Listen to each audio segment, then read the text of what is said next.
نحمده ونصلي على رسوله الكريم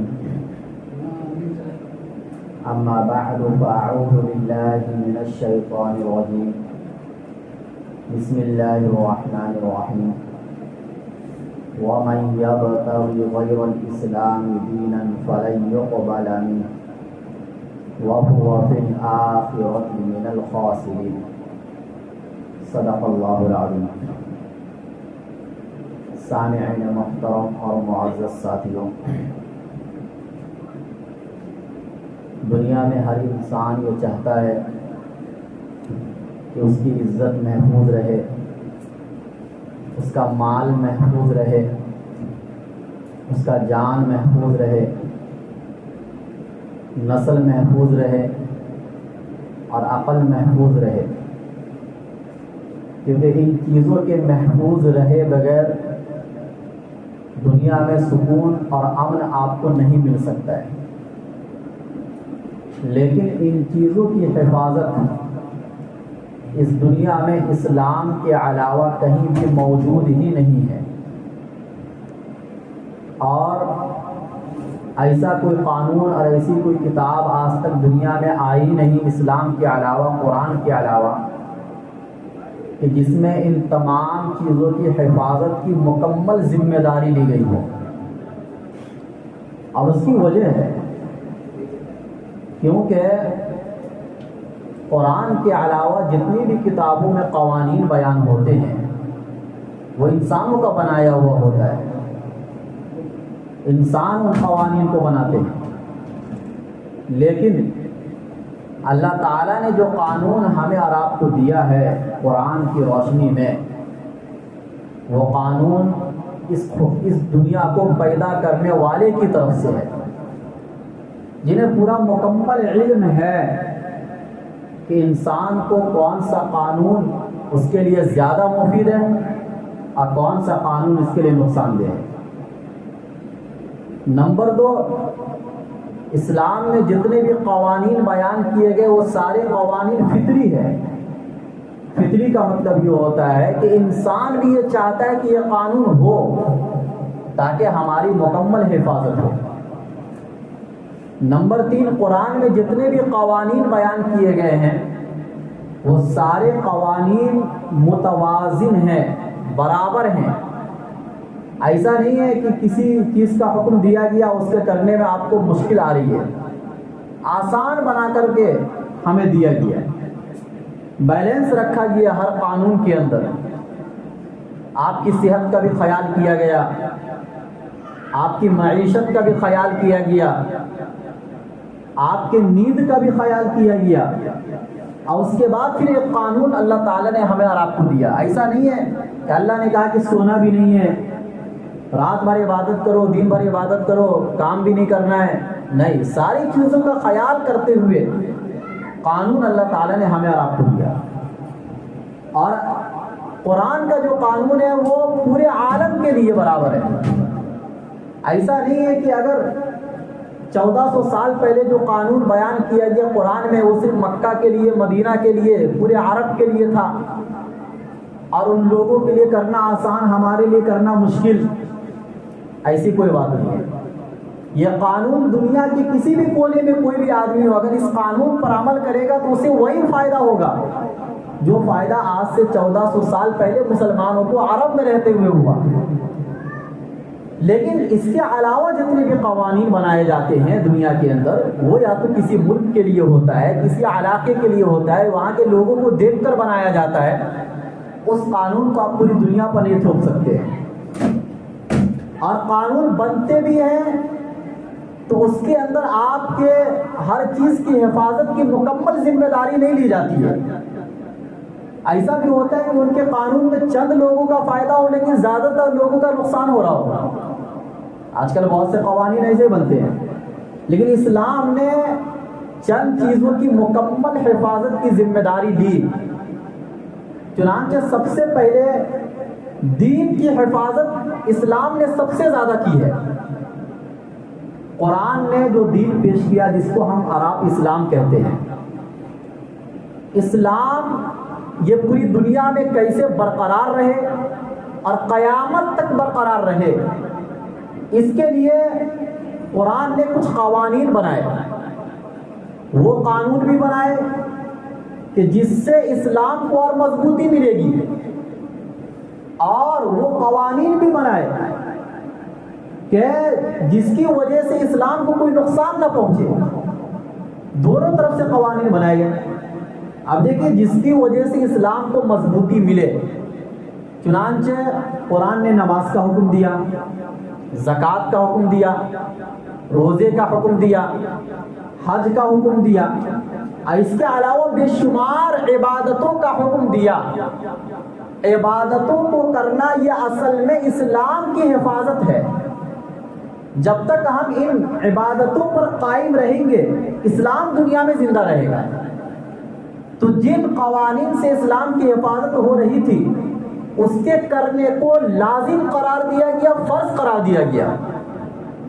لیکن کسی اور مذاہب میں آپ چلے جائیے، ان کے یہاں اپنے دین کو برقرار رکھنے کے لیے کوئی خاص عبادت ضروری نہیں ہے، کر لیا تو بھی ٹھیک ہے، نہیں کیا تو بھی کوئی مسئلہ نہیں ہے، گناہ کا کوئی سسٹم نہیں ان کے یہاں۔ ہمارے یہاں کمپلسری کرنا ضروری ہے، آپ نہیں کریں گے تو بہت بڑے گنہگار ہوں گے۔ اور پھر ان عبادتوں کے کرنے پر ابھارا بھی گیا ہے، نہ کرنے پر سزا سنائی گئی۔ یہ چیز آپ کو کہیں اور نہیں ملے گا۔ اور اسلام کو جن چیزوں سے نقصان پہنچ سکتا تھا، ان تمام چیزوں کو منع کر دیا گیا، ایک قانون بنا دیا گیا۔ بھائی شرک حرام ہے، کسی بھی درجے میں جائز نہیں ہے۔ اور صرف شرکی حرام قرار نہیں دیا گیا، بلکہ شرک کے علاوہ شرک کرنے والوں کا جو نظریہ ہے، ان نظریوں کو بھی اسلام نے منع کیا۔ شرک کرنے والوں سے دوستی کو بھی حرام قرار دیا گیا۔ جو دلی دوستی ہوتی ہے، ایک تو ہے کہ ظاہری دوستی، یہ تو چلتے رہتی ہے، لیکن دلی دوستی کو حرام قرار دیا گیا، کیونکہ جب آدمی کسی سے دلی دوستی کرتا ہے تو ان کی چیزیں ہمارے یہاں آتی ہیں، ہماری چیزیں ان کے یہاں جاتی ہے۔ اسلام نے یہ کہا کہ تمہاری چیزیں ان کے یہاں جائے یا نہ جائے، لیکن ان کی چیزیں تمہارے یہاں نہیں آنی چاہیے۔ ایسا مضبوط نظریہ کیا کسی ریلیجن میں آپ کو ملے گا؟ کسی بھی مذاہب میں نہیں ملے گا۔ ہر مذہب کے ماننے والوں میں آزادی ہے، اور اسی وجہ سے وہ کہتے ہیں کہ اسلام میں آزادی نہیں ہے اور ہمارے مذہب میں آزادی ہے۔ وہ یہ کہتے ہیں کہ ہم جیسا ماحول بنتا ہم اسی اعتبار سے ڈھل جاتے ہیں، ہم ان کے تہوار میں بھی شریک ہو جاتے ہیں، ان کے تہوار میں بھی شریک ہو جاتے ہیں، اپنے تہوار میں بھی دوسروں کو شریک کر لیتے ہیں۔ اسلام اس چیز کو نہیں مانتا ہے، کیونکہ اگر یہ ہونے لگ گیا تو اسلام پھر کوئی مذہب رہے گا ہی نہیں۔ اگر آپ یہ چاہتے ہیں کہ آپ کا مذہب مکمل طور سے محفوظ ہو تو اس کے لیے قانون تھوڑا سخت بنانا پڑے گا، اور یہی وجہ ہے کہ دنیا کے سارے مذاہب ختم ہو گئے۔ اگر آپ کو مکمل حضرت عیسیٰ علیہ السلام والا دین چاہیے، آپ کو وہ دین نہیں ملے گا دنیا میں۔ آپ کو مکمل یہودی والا دین چاہیے جو موسیٰ علیہ السلام لے کر آئے تھے، آپ کو وہ دین نہیں ملے گا کہیں بھی دنیا میں۔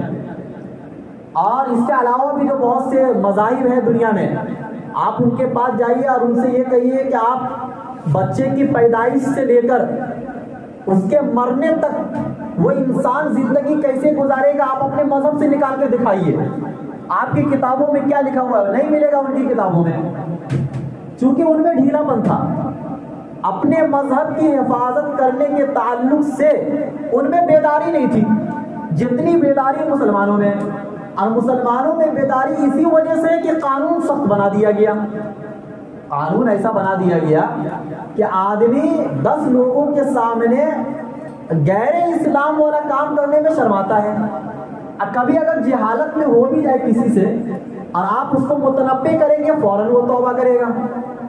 تو اسلام نے اپنے مذہب کی مکمل حفاظت کی ہے۔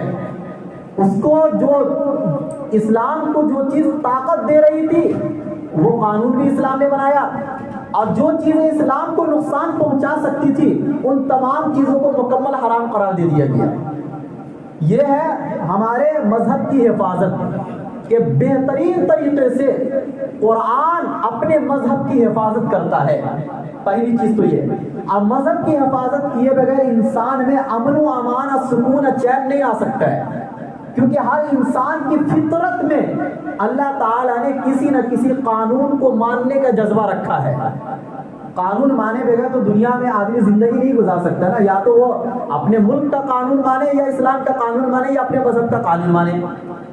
لیکن اللہ نے جو چین اور سکون اور اطمینان اسلام میں رکھا وہ دنیا کی کسی قانون میں ہے ہی نہیں، جیسا کہ میں نے بتا دیا کیوں نہیں ہے.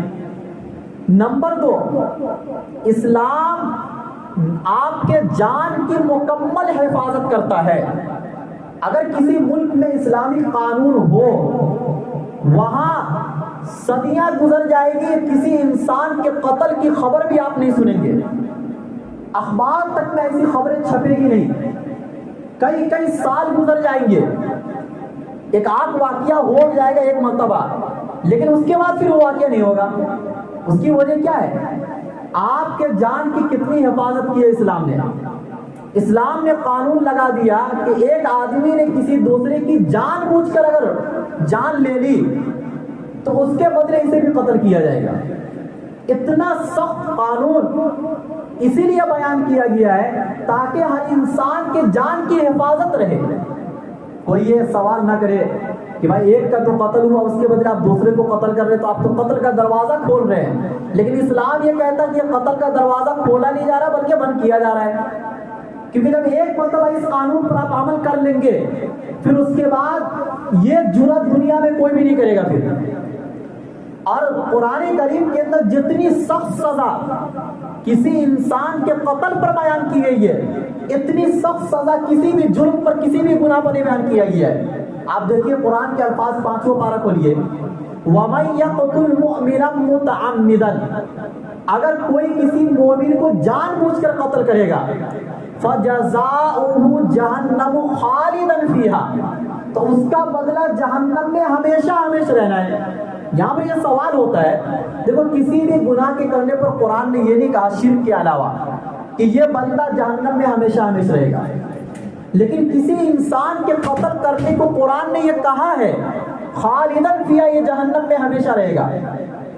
اگرچہ پوری امت اہل سنت والجماعت کا قرآن ہی کی روشنی میں یہ عقیدہ ہے کہ زیادہ لمبے دنوں تک رہے گا وہ، اور اس کے دل میں اگر ایمان ہوگا تو اللہ کبھی نہ کبھی اس کو جنت میں ڈالیں گے، لیکن ایک لمبے سمے تک اس کو جہنم میں رکھا جائے گا. ایک قاتل کو اگر وہ بغیر توبہ کی دنیا سے گیا متعمداً فجزاؤ جہنم خالدا فیہا وغضب اللہ، دوسرا عذاب اللہ کا غضب اس کے اوپر اترے گا، وَلَعَنَهُ، اللہ کی لعنت بھی اس پر برسے گی، وَأَعَدَّ لَهُ عَذَابًا عَظِيمًا، اور اس کے لیے دردناک بڑا عذاب اللہ نے تیار کر کے رکھا ہے. اتنے سخت الفاظ کسی بھی گناہ کے کرنے پر قرآن نے بیان نہیں کیے ہیں. یہ ہے آپ کے جان کی حفاظت جو اسلام لیتا ہے. فرمایا وَمَنْ قَتَلَ مُؤْمِنًا بِغَيْرِ نَفْسٍ أَوْ فَسَادٍ فِي الْأَرْضِ فَكَأَنَّمَا قَتَلَ النَّاسَ جَمِيعًا، اگر کسی انسان نے کسی انسان کی بغیر وجہ کے جان لے لی تو یہ سمجھا جائے گا کہ اس نے پوری انسانیت کو قتل کر دیا ہے. یہ قرآن نے بیان کیا، یہاں پر کسی مومن کی بھی قید نہیں ہے. کسی بھی انسان کی جان اگر آپ نے لے لی ہے تو یہ سمجھیے کہ آپ دنیا میں جتنے بھی انسان زندہ ہیں ان تمام کی آپ نے جان لے لی. اور کسی ایک انسان کی آپ نے جان بچا لی، یہ بھی قرآن میں آگے ہے، تو یہ سمجھا جائے گا کہ آپ نے پوری انسانیت کی جان بچا لی. یہ قانون قرآن نے کیوں بیان کیا؟ تاکہ ہر انسان کے جان کی مکمل حفاظت ہو. لیکن آپ مجھے بتائیے دنیا میں کوئی بھی قانون ایسا نہیں ہے کسی بھی ملک کے اندر کہ جہاں اس کے جان کی مکمل حفاظت ہوتی ہو. چلتا پھرتا آدمی اس کو مار دیا جاتا ہے، قتل کر دیا جاتا ہے. چاہے دنیا کے کسی بھی ملک میں چلے جائیے، جو دنیا کی طاقتور ممالک ہیں ان ممالک میں تو قتل سب سے زیادہ پایا جاتا ہے. آپ سروے کیجئے، آپ تحقیق کیجئے اس معاملے کی. لیکن جن ملکوں میں تھوڑا بہت بھی اگر اسلام ہے ان ملکوں میں کسی انسان کے قتل کرنے کا مسئلہ بہت کم ہے، یا ہے ہی نہیں یا ہے تو بہت کم ہے. کیوں؟ قرآن نے جو قانون بیان کیا تھا وہ انسانیت کی حفاظت کے لیے کیا تھا. اب دنیا تو نعرے تو لگاتی ہے انسانیت کا، لیکن جن ملکوں میں ان کے جان کی مکمل حفاظت نہ ہو وہاں انسانیت کا کیا مطلب ہوتا ہے؟ ویسی انسانیت تو پھر بیکار ہے کہ جہاں آپ کے جان کی مکمل حفاظت نہ ہو رہی ہو۔ لیکن اسلام آپ کے جان کی مکمل حفاظت کرتا ہے مذہب دیکھے بغیر۔ جب اسلامی قانون دنیا میں تھے تو یہ نہیں دیکھا جاتا تھا کہ یہ کس مذہب کو ماننے والا ہے، ان کے ملکوں میں مسلمان بھی محفوظ رہتا تھا، یہودی بھی محفوظ رہتا تھا اور کرسچن بھی محفوظ رہتا تھا، سارے مذاہب والوں کی عزت ہوتی تھی۔ تو یہ قرآن نے جو نعرہ دیا، قرآن نے اس نعرے پر مکمل عمل کیا، اور اس کے پیچھے کا حقیقت ہے۔ اب دنیا والوں کا نعرہ کھوکھلا ہے، دنیا والوں کا نعرہ کھوکھلا ہے، کیونکہ جب ہم دیکھتے ہیں دنیا کو اٹھا کر اور جب ہم خبروں پر اپنی نظر کو ڈالتے ہیں تو ہمیں تو یہی دیکھنے کو ملتا ہے کہ دنیا میں قتل و غارت گری زیادہ ہے۔ کوئی بھی انسان تھوڑے تھوڑے مسئلے پر کسی کی جان لے لیتا ہے، اور کبھی کبھار تو کوئی مسئلہ بھی نہیں ہوتا ہے، بس دل چاہا جان لے لیا۔ یہ بھی ایک مزے کی چیز بن گئی نا، کسی انسان کو مار دینا، قتل کر دینا۔ اب اس کے اوپر کوئی سزا نہیں ہے، تھوڑا بہت جیل میں ڈال دینا، یا بہت سی مرتبہ تو پکڑا بھی نہیں جاتا ہے۔ تو ایسے جیل میں ڈالنا یہ چونکہ مسئلے کا حل ہی نہیں تھا، اللہ زیادہ بہتر جانتے تھے کہ قتل کی کیا سزا ہونی چاہیے، اس لیے اللہ نے بتایا کہ قتل کی سزا قتل ہے، اس کو جیل میں ڈالنا یہ مسئلے کا حل نہیں ہے، وہ تو محفوظ ہو گیا، پھر وہ تو اور عیاشی کی زندگی گزارے گا، وہ کچھ دنوں کے بعد چھوٹ کر آ جائے گا اور 2-3 کو مار دے گا وہ۔ تو کہنے کا مطلب ہے کہ اسلام نے جو قانون بیان کیا، چونکہ اللہ تعالی ہمارے فطرت سے واقف تھے، انسانیت سے مکمل واقف ہے اللہ تعالیٰ، اس لیے اللہ تعالیٰ نے ویسے قانون بیان کیے۔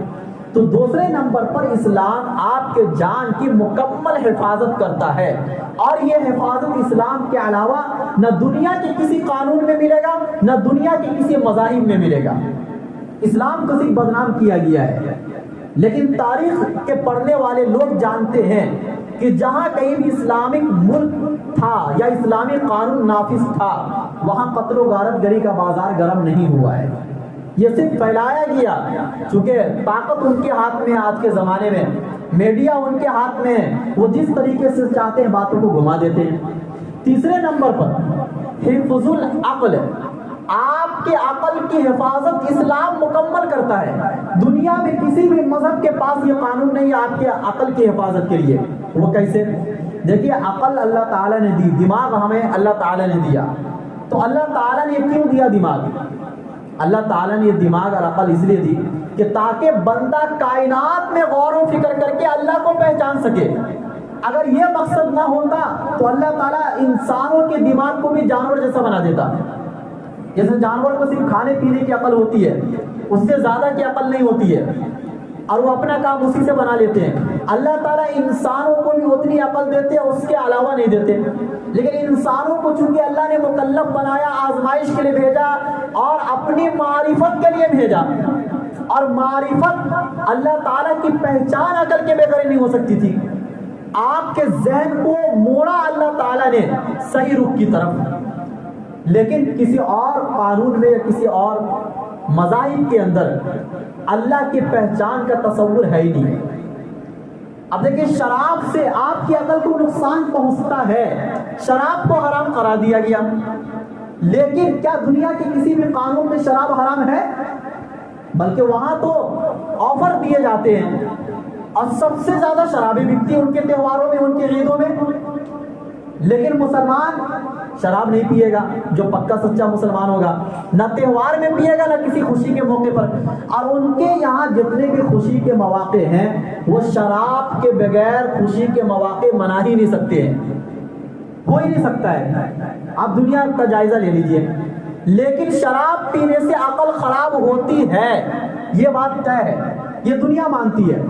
کم سے کم اس وقت تک جب تک انسان نشے میں ہوتا ہے وہ بہت سے جرائم کا ارتکاب کرتا ہے، اور ان ملکوں میں جب کوئی ایسا انسان، نشہ آور انسان جب جرم کا ارتکاب کرتا ہے تو یہ بول کر اسے ہٹا دیا جاتا ہے کہ بھائی یہ نشے میں تھا۔ وہ اس حالت میں اپنی بیویوں کو بھی مارتا ہے، وہ اس حالت میں کسی کا قتل بھی کر دیتا ہے، لیکن اس پر کوئی کیس نافذ نہیں ہوتا ہے۔ کیوں؟ اس لیے کہ یہ کہہ دیا جاتا کہ اس کی عقل اس وقت کیا تھی؟ خراب تھی۔ بھائی شراب پینے سے پہلے تو عقل صحیح تھی نا، وہ شراب پینے سے پہلے اسے سوچنا چاہیے کہ میں شراب پینے کے بعد کچھ بھی کر سکتا ہوں۔ اسلام نے اس چیز کو حرام قرار دیا کہ تاکہ آپ کی عقل کی مکمل حفاظت ہو، کیونکہ جب عقل بگڑے گی، آپ نشے میں جاؤ گے تو اس وقت کچھ بھی آپ کر سکتے ہو، آپ کو کوئی فرق نہیں پڑتا ہے، آپ تو اپنے آپ کو ہی سب سے بڑا سمجھیں گے۔ تو حفظ العقل، عقل کی مکمل حفاظت کی اسلام نے۔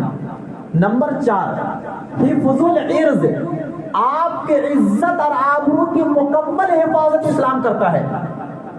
عزت کی حفاظت اسلام کے علاوہ کسی بھی مذہب میں آپ کو نہیں ملے گا، اور اسی بنیاد پر اگر کوئی شادی شدہ انسان کسی لڑکی کی عزت کو لوٹتا ہے، اسلام یہ قانون بیان کرتا ہے کہ اسے رجم کر دیا جائے گا، مار مار کر پتھروں سے اس کو ہلاک کر دیا جائے گا۔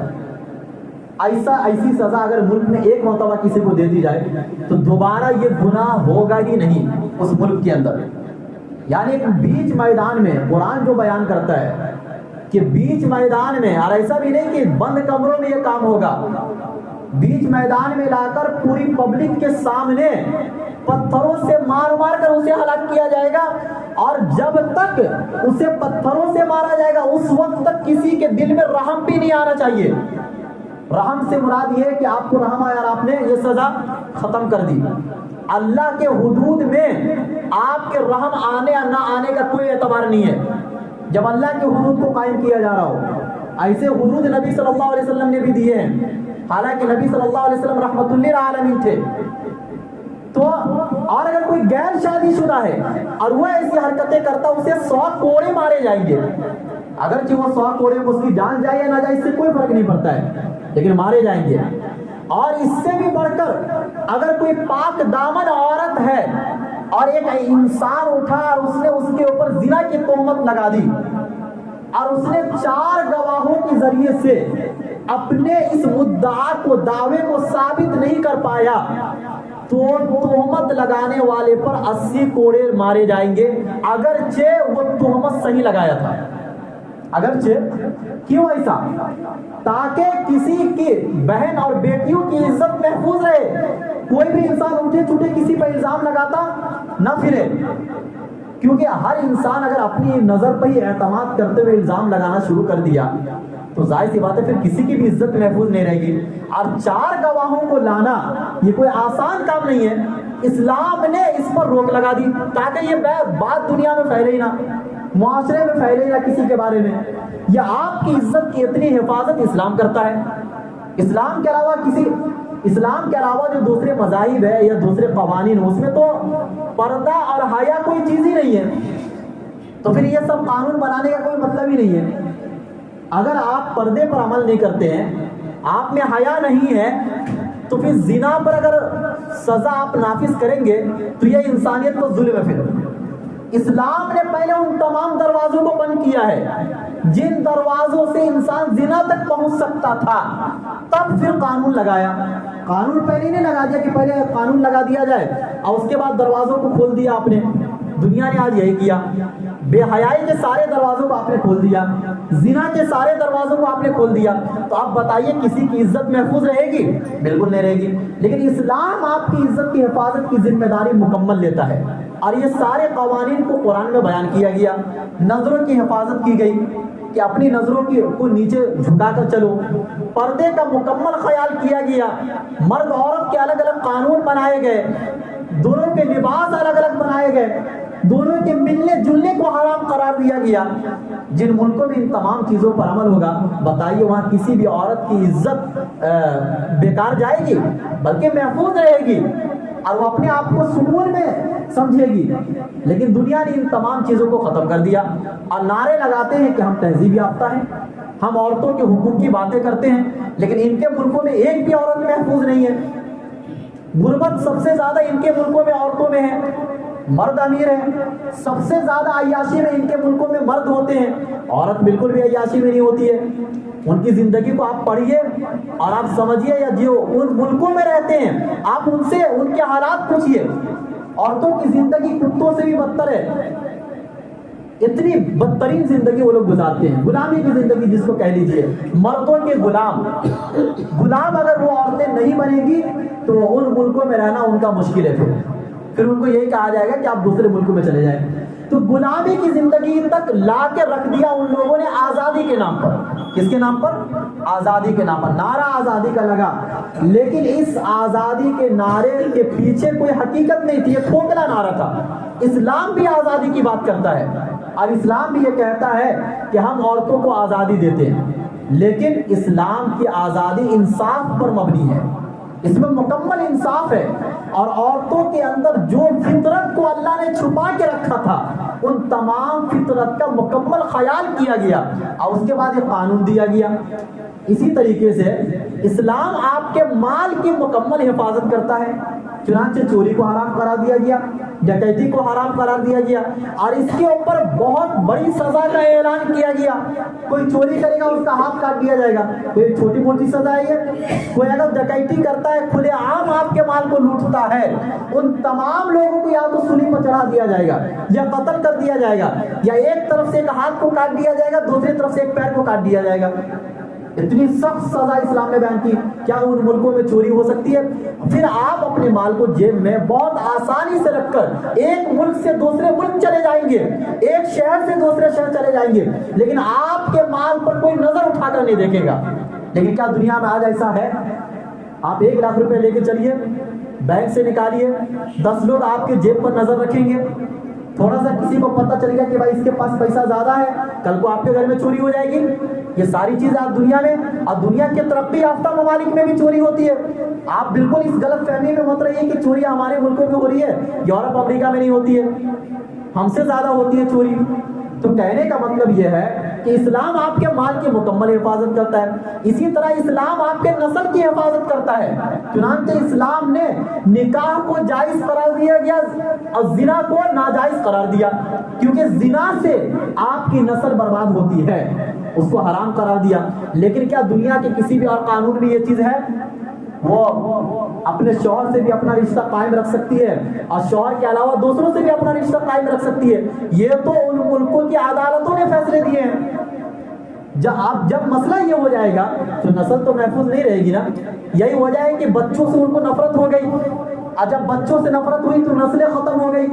کوئی بھی آدمی نہیں چاہتا کہ ہمارا بچہ پیدا ہو، کیونکہ جو بھی بچہ پیدا ہوتا ہے اس میں شک رہتا ہے یہ میرا ہے کس کا ہے۔ یہ بات تو صرف عورتیں بتا سکتی ہیں، وہاں مرد تو نہیں بتا سکتے ہیں۔ لیکن اسلام اس چیز کی مکمل حفاظت کی ذمہ داری لیتا ہے، اس لیے دنیا والوں کے نعروں کے پیچھے آپ کو جانے کی ضرورت نہیں ہے۔ ان کے نعرے سارے کھوکھلے ہیں۔ جب ان کی حقیقت پر آپ نظر ڈالیں گے اور مکمل پڑھیں گے آپ، اور ان ملکوں کے قانون پر سرسری نظر ڈالیں گے، تو بھی آپ کو پتہ چل جائے گا کہ اسلام کتنا مضبوط ہے اور دنیا کے دوسرے قوانین کتنے کمزور ہیں۔ چونکہ ہم دوسروں کو سنتے ہیں اور اپنا پڑھتے ہی نہیں ہے۔ جو قرآن نے بیان کیا اس کو نہیں پڑھتے ہیں، جو اسلام نے جو قانون بیان کیے ہم اس پر تحقیق نہیں کرتے ہیں، تو ہمیں اسلام پر اعتراض لگتا ہے اور دنیا کے دوسرے قانون ہمیں اچھے لگتے ہیں۔ اللہ تعالی ہم سب کو کہیں سمجھ زیادہ عمل کرنے کی توفیق۔